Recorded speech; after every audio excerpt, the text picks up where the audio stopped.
Hello guys, welcome back to my YouTube channel. खूप दिवसानंतर, खरं तर खूप महिन्यानंतर आपण ब्लॉग अपलोड केलाय. मी खूप प्रयत्न केला की आपण यूट्यूबला ॲक्टिव्ह राहायला पाहिजे, कन्सिस्टन्सी ठेवली पाहिजे, परंतु होत नव्हतं. म्हणजे खूप सारे व्हिडिओ असे अर्धेच शूट केलेत, म्हणजे अर्धा पार्ट शूट केला मी, त्याच्यानंतर मी काही शूटच केलं नाही.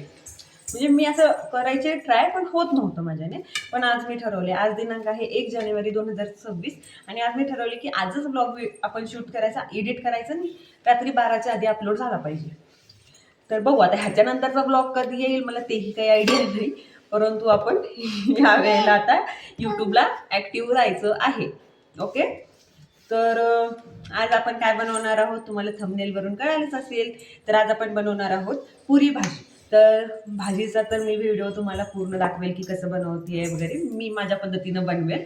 तर पुरीचा व्हिडिओ माहीत नाही, पण तो बघू मी झालं पॉसिबल तर शूट करते. आणि तसं तर मी तर म्हणते की मला पुरी एवढं काही आवडत नाही, कारण की ते फार ऑइली होतं. मी तर म्हणले मम्मीला चपातीच कर म्हणून मला. तर चला बघूया आता कसं करायचं आपण.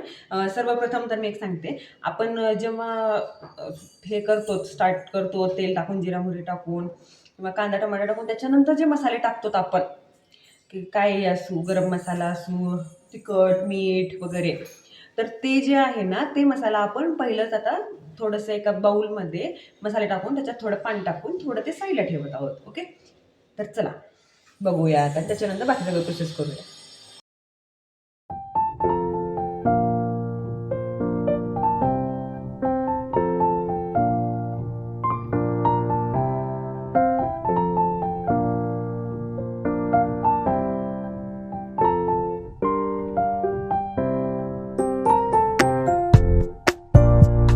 तर आपण ते जे मिक्सर केलेलं आहे सर्व मसाल्यांचं, त्याला आपण थोडा वेळ साईडला ठेवू. तोपर्यंत आपण हे जे उकडलेले बटाटे आहेत ते आता थोडंसं त्याच्यावरती साल काढून त्याला कट करून घेऊया. ओके,